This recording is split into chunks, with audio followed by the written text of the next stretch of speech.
Many people are good about going out and getting new customers, getting those sales, bringing money in. And then along with that, you're spending a lot of money going out the door. And a lot of small businesses don't have a good grasp of how much money they're spending or what they're spending that money on. Not knowing your numbers definitely leads to failure quickly. The following podcast is brought to you by Thryv. Manage, run, and grow your business all from one dashboard using one login. Small business runs better on Thryv.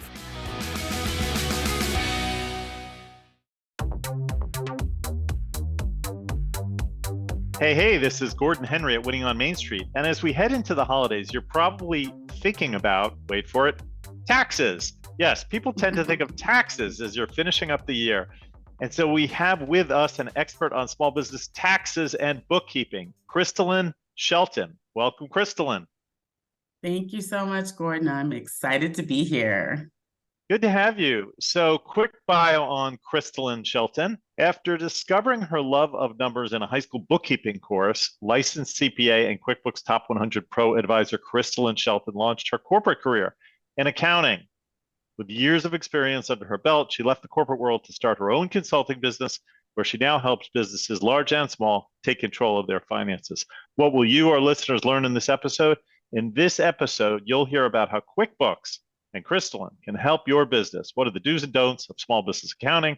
Why you should worry about not just your revenues, but other key metrics if you want to succeed, and how Crystalynn's course can help you get there. So, Crystalynn, again, welcome. Start by telling us a little bit about your background. Just how'd you get here? Yeah.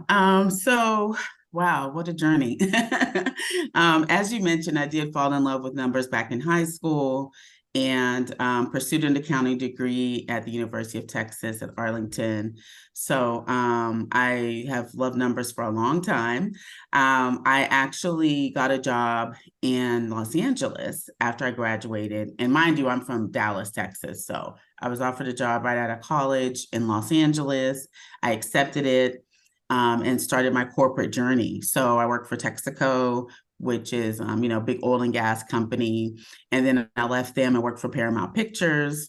And so I've got a wide variety of experience in a number of different industries. And in 2010 is really when I decided to leave the corporate world.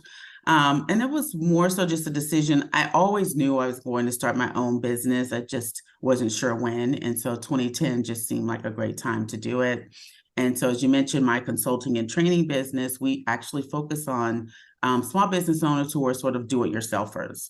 And so I actually set up their books on QuickBooks, and then I teach them how to use the software so that they can keep it updated. And so I just enjoy that work. I love working with small business owners and just love my clients. So I was, our listeners are small business owners for the most part, and you seem to be enamored with small business. What is it about small business that attracts you so much, and why you love doing this type of work? I just love, small business owners are very, what's the word? I consider them daredevils. I consider myself a daredevil because, you have to step out on faith and just trust that the business idea that you have is going to be one that's going to lead to success. And a lot of people don't realize that small business owners, you work a lot more hours as a business owner than you do in a regular 9 to 5 job. Yeah. But it doesn't feel like work if it's something that you really enjoy doing. And so I think that's my favorite thing about small business owners is they had a dream, they were passionate about it, and they took a chance. Yeah. Before we get into the specifics around QuickBooks, I just wanted to ask you a big picture question about small businesses. We've, over the years seen the statistics about small businesses and how many don't make it, that something like half the small businesses fail in the first 5 years. And you are kind of in an interesting position because you see their numbers, you see their books. What is it about small businesses that make them so fragile, that makes it so hard for them to sort of make it after that, in that first initial period? I would say a big part of that, believe it or not, is small business owners not grasping their numbers, to be honest with you. Many people are good about going out and getting new customers, getting those sales, bringing money in. And then along with that, you're spending a lot of money going out the door, and a lot of small businesses don't have a good grasp of how much money they're spending or what they're spending that money on. And that can just be one of the key factors to a business failing quickly, is that they don't sit down and either hire someone to do those books or figure out how to do it themselves, basically. And so I would just say not knowing your numbers definitely leads to failure quickly. Yeah, you always hear the two words cash flow, right? Like for small Yeah, businesses, they have to have exactly. cash flow. Now, is that something in your role you help your clients with, or you're more really dealing with the taxes that if they need somebody to be their bookkeeper and keep them on top of the numbers day to day, they should hire Mhm. somebody like close at hand? So I pretty much educate small business owners. So my sweet spot is setting them up, making sure they're set up properly, and either training the business owner or training whoever's going to manage the books, and then providing a quarterly review. So we'll go over their numbers and I answer any questions that they might have. But it's important for them to sit down and see what's happening in the business. Mm, Right? You're profitable, you're not profitable. Why aren't you profitable? And kind of answering those types of questions. That's really got where it. my sweet spot is. Mhm. Okay. So tell us about your latest book, which is Mastering QuickBooks 2023 fourth edition. And I believe you told me before Mhm. the show you have another QuickBooks book coming out later this Yep. year. Yeah. Yes. So Mastering QuickBooks 2023 is the latest edition of my book. The fifth edition, Mastering QuickBooks 2024, will be out next month in December. And so all of my books have been Amazon bestsellers, which has been amazing. The approach for the book really um, is for folks who don't have any accounting or bookkeeping background at all, right? Or someone who says, I'm not good with numbers. So the book is laid out with a lot of screenshots, and I pretty much use really simple language. So you won't find a whole bunch of accounting jargon and all this technical, words that people don't understand. And so the feedback I've received from small business owners is that they loved the book. They feel like it was straightforward. They could sit down and actually follow the instructions and set their books up properly.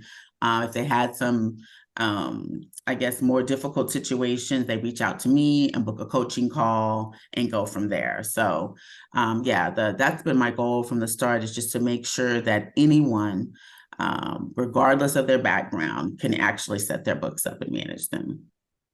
Well, you're doing something right because you're now into fifth edition. So I'm sure this is Yeah. work. This is working on some level. Uh, what about QuickBooks is so great? Why are you such a QuickBooks fan? Oh man, that's a great question. So when I before I left corporate, I did some research on most of the software, or what were the top software products that were used by small businesses. And I ended up going with QuickBooks because at the time they had about 85%, 90% of the market share. And then when I got into the certification, I found out why. It's a really straightforward program that anyone, again, without an accounting or bookkeeping background, can figure out how to use. And that was my favorite thing about them as compared to some of their competitors. I felt like when I went into these other programs, if I didn't have my accounting degree, I wouldn't have known what to do. And so that's just not, your typical small business owner. They're not going to have that type of, understanding of accounting. And so that's why I love QuickBooks. I always call it the non-accountants software, because I Hmm. really feel like it's very user friendly. Yeah, yeah. So you have this QuickBooks book, which people can, I guess, read or probably listen to. Hmm. Um, Hmm. you also have a QuickBooks boot camp, small business Hmm. training that I think you have one coming up. Talk about this, like you these other kind of ways that you provide the information, like the boot camps. Yeah. So one of the things as an educator, I'm not sure if this was in my bio, but I also have taught for UCLA Extension for over 10 years. Mhm. And so as an educator, I know that people have different learning styles. So the book is for those who like to read, the course that I created was necessary because a lot of small business owners don't have time to meet with me during the business hours, right? They're busy working in their business. So my course is self-paced. It's all video. I'm teaching you how to set up your books and manage your day-to-day for your business. So it's a lifetime access to the course. And then I've got a private community where business owners can pop in there and ask their questions as they're going through the course. And so it's another way for business owners to be able to connect with me if they can't book a live coaching session. Okay. But you also do live coaching sessions. So what's that? If somebody looks you up on your website, you'll do a like 30, Yeah. 60, 90-minute type of thing? Exactly. So they go to the website, they book a coaching session, and then we meet virtually over Zoom, or if they're local here, Dallas-Fort Worth area, I do meet with clients in person if that's their preference as well. Okay. And while we're on the subject, let's just tell people the website is crystallynshelton.com. And again, that's Crystalynn, Crystalynn Shelton, Shelton, all one word.com. Now, Right. Crystalynn, Also, though, for podcasts, so because your audience is listening, I actually have a special page for podcasts. So it's crystallynshelton.com/podcasts. okay. And if you go to that page, I've got a couple of free gifts for your listeners. One of them is a download that's called Your First 7 Days in QuickBooks. And so it's a step-by-step, here's what you need to do to get going. And it actually has different references within my book to tell them where to go to complete that task. And Excellent. so definitely, yeah. That's super. That's super. I hope people will take advantage of that. Now, just like a full disclosure, do you have any relationship with Intuit or QuickBooks? Like, do you get paid by them to sell the product? I actually don't. I actually have just stayed certified. I love the product. I know it well. And I put all my clients on QuickBooks. Now, I've got familiarity with other products, of course, that are out there. And depending on the client, if QuickBooks isn't the right product for them, then obviously we'll put them on the software that works best for them. But I actually don't. I'm just certified. I love it. I love the program. They support pros like me, and they send clients to me as well, which is, fantastic. So, And I believe I saw on your site that if a customer comes in and gets QuickBooks through you, they can get a nice discount off the product. Yeah, they can on the get a website, 30% discount. Yeah, so that's pretty good. So lots of Absolutely. reasons to go to crystallynshelton.com. Okay, Absolutely. so Crystalynn, I'd like to just turn a little bit to this issue of small business taxes. So you're teaching people how to use QuickBooks, and that's for the purpose of their accounting and ultimately their taxes, right? What is it that most people in the small business space do wrong? What do they get wrong when it comes to taxes? Do they overpay? Are they not taking deductions? Like, what are the things they get wrong? Yeah, so I would say what I've seen just in the past is people are confused or not sure about what items are tax deductible. That's probably the main thing is this tax deductible? Is it not tax deductible? And so a lot of people miss out on tax deductions because of that confusion. Now, I actually don't perform tax prep services any longer. Okay. But one of the things that I do with my clients is I make sure we implement processes where they don't miss out on tax deductions.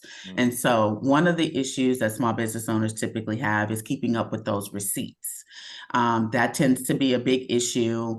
And QuickBooks actually has an app that you can use to take a picture, and it uploads all the information to the software so you can toss that paper. So that's one of the main things I teach my clients how to do, and they love it.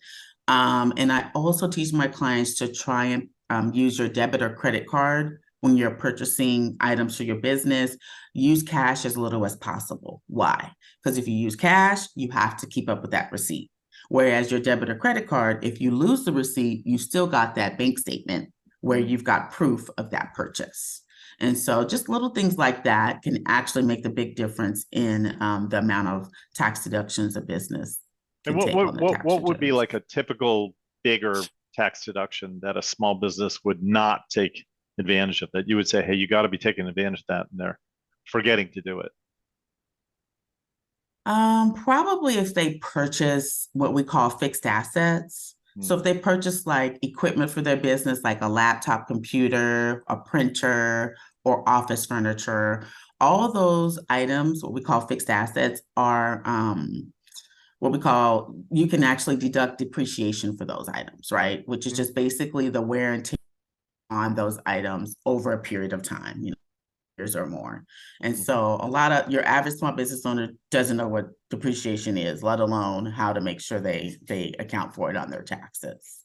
And what about, I think it used to be when you were a business owner, there were a lot of things like your car. I think in one day it was like your country club. I don't know if you can still do that. Those kinds of more like personal things, going out to meals that were tax Yeah. deductible. What's the rule on that now? I guess if it's a clear business purpose, how do you? Yeah, for meals, they've actually gotten a lot stricter. And so it's really just meals with a client. And definitely has to be, business purpose for that. You can definitely still deduct mileage, to and from. So if you're taking your car and driving your car to a client's office or from a client's office, you can absolutely deduct that along with travel expenses. Those are all things that you can still deduct as long as they're business related. And how do people keep track of that stuff? They've got to scribble it down on a piece of paper, or is there some way with QuickBooks they can track that easily? And so one of the things I recommend again with the app. So if you have the QuickBooks app and you turn on automatic mileage tracking, it will keep track of your miles automatically. If you have the app, you can take picture of your receipts that that you have for your business expenses. And then nowadays, a lot of merchants will email you receipts. And so what I love about that is you can actually just forward that email to QuickBooks and it actually incorporates that data into the software. So there's a lot of different ways to keep track of that information nowadays where you don't have to sit down and write it out in a log like the old days back in the day. I believe on your site you have a free 20-minute consultation. So if people are listening and thinking, oh, this, sounds pretty smart on top of it, but I'm not sure I'm ready to do it, they can call you, I guess, or click for a calendar appointment and get 20 Yeah. minutes with you to see if it's a fit. Tell us about that. Exactly. Absolutely. So if they go to my website, crystallynshelton.com/podcast, you can actually book a consult directly on my website. And then there's also a initial client form that you need to complete to give me some information about your business so that when we meet, I'm already familiar with the basics and we can more discuss, hey, what are the pain points? What are you having an issue with? What would you like? Where would you like to be and all that sort of thing. But yeah, it's also a great opportunity if you're thinking about that self-paced course, but you're not sure if it's going to be right for you. Hey, book the initial consult and let's talk about it. Absolutely. I'm happy to answer any questions about that as well. Yeah. I wanted to ask you about this, thing about keeping a bookkeeper on staff, or what size business should be thinking about having somebody on staff versus like outsourcing it? Have you any kind of rules of thumb of, my business is $500,000 or my business is $1 million a year? Like when should I, either do it myself or hire somebody outside or then eventually hire someone inside? Any thoughts on that? Every small business is different, right? And it really just depends on the amount of activity that you've got going on. So I would say before it becomes too overwhelming for you, you need to hire someone. And I always recommend starting with a contractor. Start with a freelance person. I have contractors who do take care of my marketing and my social media. And I've always had a positive experience with hiring contractors to do that type of work. And so I just say it really depends. If it's something that you're not going to be able to stay on top of, go ahead and hire a contractor to take care of it for you. That's definitely what I recommend. Got it. Just curious for somebody who's thinking about this, like when somebody's working with you, do you have any idea how much you are able to save people, like in their taxes? Do you get any sort of sense like, well, you save 10% or 20%? Like how much less would their taxes be working with an expert like you versus they do it on their own? Right. Ooh, that's a good question. I think if I actually prepared taxes, then I could answer that question. Oh, But that's right. You're just I coaching now. actually Yeah. don't prepare taxes any longer. It's been quite a bit of time. Okay. But I more can actually tell people how much I save people time Mm, that they normally would spend managing, their books. And mm, so, that's kind of more of how I quantify what I can do for a small business owner. Yeah, okay. it's more about the time. Okay. Crystalynn, we're going to go to a quick break. We'll be back in just 30 seconds with more from Crystalynn Shelton. Don't go anywhere. This episode of Winning on Main Street is brought to you by Thryv, the small business management platform that you and your customers will love, no matter where you are. Thryv helps you run your business, keep organized, and get paid faster, all from one login and dashboard. Thryv makes it easy for customers to find you online, instantly interact, and stay engaged. And with free unlimited support 24/7, there really is no comparison. Go to thryv.com/pod for a quick demo to see everything Thryv can do. We're back with Crystalynn Shelton, who's an expert on everything having to do with QuickBooks. She's got a new book coming out. This is the, I think, fifth edition, 2024 edition coming out in December. Boy, you've written 5 QuickBooks books. That's a lot of writing. Are you just a prolific author? Where do you find time to write so many books? Great question. I actually am so immersed in QuickBooks on a day-to-day basis that it's really, really easy, especially after the first book. I just basically go in and make updates to these books based on the changes that have been made to the software since the previous year. And it's relatively easy because I stay on top of those updates since I'm using the program on a daily basis. Right. What is more interesting is how did I get into writing this book in the first place? And people ask me that, and it really started with a DM in LinkedIn. Like people go, no way. And of course, if you've ever had someone DM you in LinkedIn and you have never heard of this person, immediate suspicion, right? At least for me, I'm like, is this a scam? What is this? But long story short, it turned out I did some research. I even reached out to someone who had written a book for this publishing company like years ago. And she was gracious enough to actually do a Zoom with me and answer all my questions. And she had nothing but positive things to say. But it really started with a DM in LinkedIn. And it's just been amazing. I never could have thought I would be on the 5th edition right now. But the book has Incredible. been well received, and not just by small business owners, but even my peers, other Yeah, CPAs, other bookkeepers, other accountants. It's been amazing. that's great. That's great. Yeah. So just as we wind this down, Crystalynn, what's next for you? I mean, we mentioned you have the 5th edition coming out or 5th book coming out. Are you see yourself continuing down this QuickBooks path? Do you broaden your efforts? What do you see for yourself in the next year or two? Yeah, I think that what's next for me is I'm working on my own podcast. Mm, So this is probably the 25th or 26th podcast interview I've done this year. okay. And it's been amazing. I've enjoyed these interviews so much that I said, you know what? I need to have my own podcast. Hmm. And so I'm kind of in the beginning stages of working on that. Yeah. And then I'm also working on a few of my business certifications so that I can enter the K through 12 realm of educating young folks on how to manage finances. I think that's one of the things that's really been missing from, I would say junior high school students. I wish I had the opportunity to have that type of education. And so I really want to move into that realm as well. And so we're making some moves to make that happen as well. Yeah, love it, love it. I think that's a great idea, great topic for people to get financial literacy and know what, when they're thinking about their futures, that they have some framework for Absolutely. thinking about Yeah. finances and money and so forth. Well, Crystalynn, I want to thank you for coming on the show. You've been fantastic, and I hope people will check out your new book, the 5th edition for QuickBooks, coming out in December. And again, if they want to find you, best place, CrystallynnShelton.com, and that's Crystalynn, 1 L, 2 N's, Shelton.com. You got it. So again, thanks, and we'll all be looking for your new book. Thank you so much, Gordon. It's been so much fun. Appreciate it.